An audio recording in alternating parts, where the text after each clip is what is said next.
आमची एक मीटिंग शेवटची राहिलेली आहे। पहिल्या मीटिंगमध्ये 80% जागा कोणी कुठल्या लढवायच्या याबद्दलचा निर्णय झाला व 20% जागेच्या बद्दल थोडंसं पेंडिंगला ठेवलेलं आहे, परंतु पुढच्या मीटिंगला त्याच्यातून अंतिम निर्णय घेतला जाईल आणि तो घेतला गेला की लगेचच सगळेजण आपापल्या जागा जाहीर करतील। भाजपनी मात्र त्यांना पहिल्याच म्हणजे आम्ही ज्यावेळेस बसलो होतो त्यावेळेस जी जागा त्यांना द्यायचं तिघांचं ठरलं त्या जागा त्यांनी जाहीर केल्या।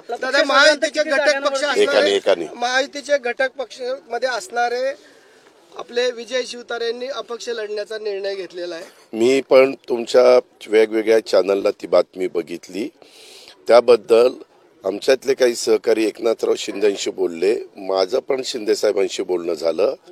आता या महायुतीच्या सरकारमध्ये ज्यावेळेस भारतीय जनता पक्ष, राष्ट्रवादी काँग्रेस पक्ष आणि शिवसेना आणि रामदास आठवले साहेब असे काही मित्रपक्ष त्याच्यामध्ये आहेत, त्या सगळ्यांनी एकोपा ठेवण्याची नितांत गरज आहे।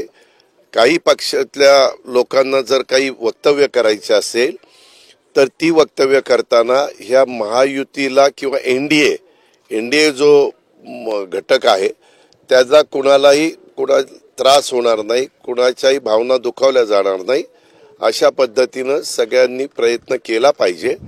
आणि कुणाला जर काही सांगायचं असेल तर त्यांनी त्यांच्या पक्षाच्या प्रमुखांना सांगावं किंवा इथं असं आहे, म्हणजे मग तिथं आता स्वतः पुण्यामध्ये, बारामतीमध्ये, शिरूरमध्ये चंद्रकांत दादा पाटीलांनी पुढाकार घेतलाय आणि ते सर्व ह्या तिन्ही पक्ष मित्रपक्षांची बैठक घ्यायला त्यांनी सुरुवात केलेली आहे आणि त्याच्यात जिल्हा स्तरावर, गाव स्तरावर तरी सगळ्या कार्यकर्त्यांनी एकत्रपणे, कारण काय झालं मागं लोकसभा, मागं विधानसभेच्या निवडणुका झाल्या त्यावेळेस त्याच्यातले शिवसेना आणि भाजप एकत्र होतं, आम्ही आणि काँग्रेस एकत्र होतं, आता काँग्रेस आणि शिवसेना एकत्र आलेल्या आहेत। त्याच्यामध्ये ते शरदचंद्र पवार काय पक्ष का काय गट ते एका बाजूला त्यांच्याबरोबर गेलेले आहेत। आम्ही आता भाजप, शिवसेना आणि म्हणजे धनुष्यबाण, घड्याळ आणि कमळ हे एका बाजूला आलंय आणि ते बाकीचे जण एका बाजूला गेलेत।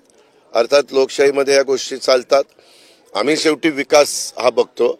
आता याच माळावर तुम्हालाही सगळ्यांना माहिती आहे काही नव्हतं, इथं कुसळाशिवाय काही उगवत नव्हतं, परंतु इथं आज 18 एकर जागा आम्ही मार्केट कमिटीला दिली बारामतीला आणि मार्केट कमिटीने इथं आपला एक तलाव होत होता त्याच्यातली भराई 6,500 ते 7,000 ट्रक 6 ब्राशे इथं माल टाकला आणि हे सगळं भरून घेतलं।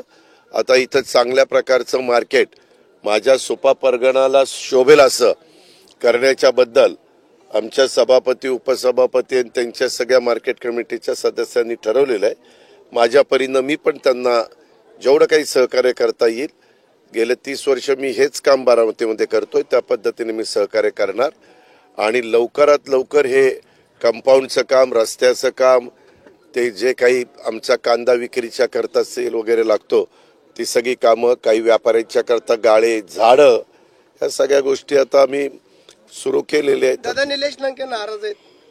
निलेश लंके नाराज आहेत, ते तिथल्या स्थानिक राजकारणावर नाराज आहेत। त्यांना मी काल घेऊन बसलो होतो, त्यांनी एका मंत्री महोदयांच्या बद्दल मला तक्रार केली आमच्या महायुतीतल्या आणि ते म्हणले की मला ह्या पद्धतीनं सतत अडचण येते, त्रास होतो आणि त्यामुळे ते नाराज आहेत। मी त्यांना म्हणालो की एकदा एकनाथराव शिंदे, तुम्ही, मी आणि देवेंद्र फडणवीस आपण बसूया आणि ज्या मंत्र्याच्या बद्दल नाराजी आहे त्यांनाही आपण बोलूया आणि त्याच्यातून जे काही गैरसमज झाले असतील, कुणाला कमी लेखण्यात आलं असेल, काही आणखीन काही प्रश्न निर्माण झाले असतील ते सोडूया, परंतु तू व्यवस्थितपणे राहा, कुठेही चुकीचं काही करू नको।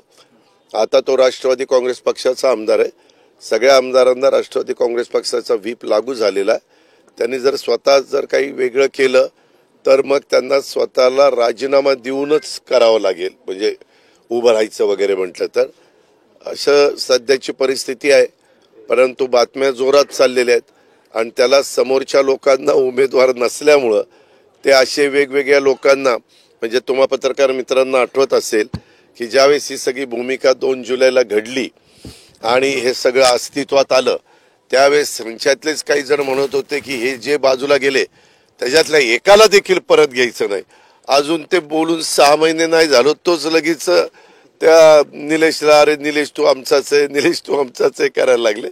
याला काही अर्थ नाही. ठीक आहे, लोकशाही आहे. माजी सहकार मंत्री हर्षवर्धन पाटील यांनी विधानसभेचा शब्द मागितलाय.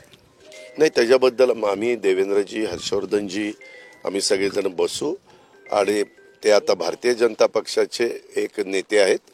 आत्ताच त्यांना फेडरेशनवर अमित शाह साहेबांनी चेअरमन केलंय नॅशनल फेडरेशनवर. आणि ते तुम्ही म्हणताय ते माझं त्यांचं फोनवर बोलणं झालं, परंतु एक मीटिंग आमची आता देवेंद्रजींच्या उपस्थितीत होईल. गेल्या अनेक वर्षांपासून बोरमध्ये पवार साहेबांचा विरोध होता, परंतु आता शरद पवारांच्या उपस्थितीमध्ये मेळावा झाला शरदचंद्र पवार गटाचा नसरापूरमध्ये. कसं बघा? प्रत्येक जण बेरीज काढण्याचा प्रयत्न करताय. मागं थोपटे साहेबांचं आणि साहेबांचं कधी जमायचं नाही, परंतु आताच्या निवडणुकीच्या निमित्तानं थोपटे साहेबांची आणि काँग्रेसची मतं मिळवण्याच्या करता त्यांनी जमून घेतले. सुप्रीम कोर्टाने तुम्हाला पवारांचं नाव आणि त्यांचं चिन्ह वापरण्यास बंदी घातली. त्याच्या सुप्रीम कोर्टामध्ये जी सुनावणी झाली, सुप्रीम कोर्टाने असं म्हटलंय की साहेबांचा फोटो जो आहे तो वापरू नका, कारण तुमचा आता एक वेगळा पक्ष आहे, पक्षाचं अरे चिन्ह बाबा, आहे ते वापरा. तुला माहिती का, ज्या वेळेस आम्ही ही भूमिका घेतल्यानंतर आम्ही ते सगळं वापरत होतो त्यावेळेस त्यांनी मीडियामध्ये सांगितलं की माझा फोटो जर कोणी वापरला तर मला ऍक्शन घ्यावी लागेल. ऍक्शन घ्यावी लागेल. आणि ते म्हटल्यानंतर आम्ही ते बंद केलं. आम्ही आता सुसंस्कृत नेते म्हणून चव्हाण साहेबांचा फोटो लावतो आणि लोकांच्या समोर जातो. मात्र ते असं म्हणतात की पवारांची लोकप्रियता जास्त आहे, त्यामुळे पवार साहेबांचा फोटो अजूनही वापरला जातो.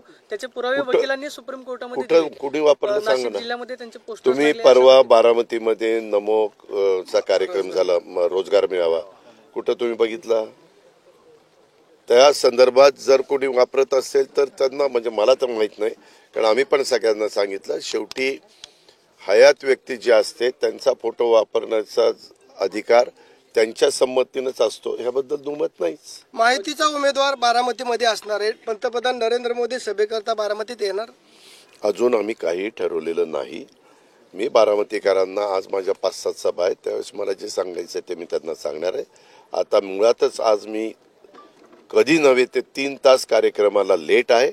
तिथं लोक थांबलेली आहेत. आता तुम्ही मला सोडा.